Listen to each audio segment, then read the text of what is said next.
Hey, Chad here with Concrete Floor Supply. This is a little video about matte finish urethane, and we're going to do it over a metallic board that we did. On the right, well, the whole thing's just metallic, but on the right, we've not done anything. On the left, we've done a light sand because we're going to do matte finish urethane, water-based matte finish urethane. Here's the packaging. It comes in right here, 3-gallon kits. 2A to 1B. It's a 2-component product. It is water-based product. So epoxy's been down. This is metallic. And we're going to make one side more of a matte look. So Toby's mixed up a little bit of matte finish urethane. Looks like milk. And he's going to pour it on that side, lay it out. For this particular application, we are using a mohair roller cover. You want to use a good roller cover when you do this. 1/4 inch to 3/8 inch nap would be recommended. What a mohair roller is, by the way, it's like vertical hairs. So a lot of roller covers are looped. Mohair is vertical hair, and you tend to get a very good finish with the mohair. So tip of the day there. So Toby's going to go ahead and lay this out. Again, we scuffed it up with 220 grit paper. If you're doing a floor, you'd want to use a sand screen.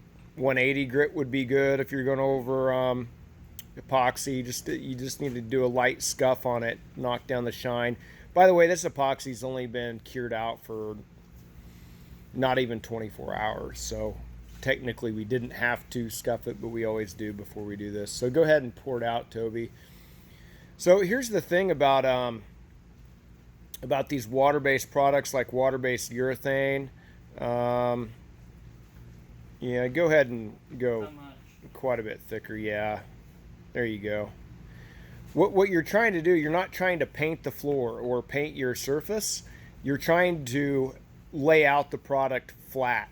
So, don't look at it like painting. Look at it like getting on an even coat.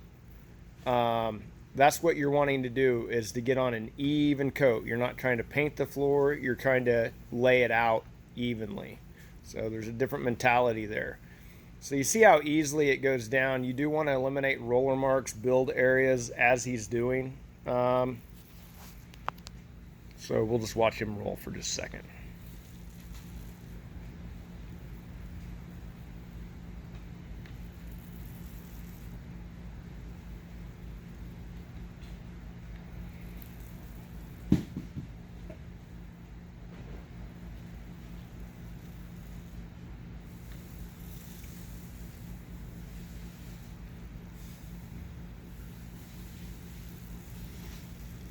Using virtually no weight, so you want to just try to avoid lines.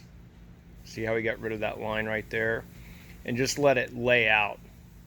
Yeah, that's probably pretty good, Toby. I'm gonna do it one more time. Okay, small board, you can play around with it. By the way, we recommend you always kind of play around with things before you go do a huge floor, so you can get what you want. This particular color's a sky blue metallic with pearl in it, and it also has some black highlights that you see a vein going through there.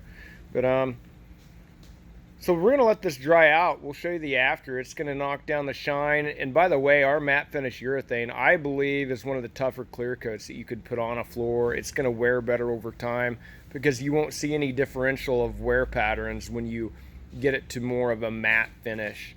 So we'll let this cure out. We'll show you what it looks like when we're done. So here's the second part, the final version of this. Matte is on the left, obviously this side. Kept it glossy right there.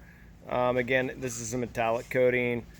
On the left is a coat of the water-based matte urethane. It's a 2-component water-based product. I'll just kind of walk around so you can see the reflection, see how it looks, so you can see a comparison. I really like the matte. I think it's actually a better look, and it's, to be honest with you, more durable. But anyway, matte finish urethane.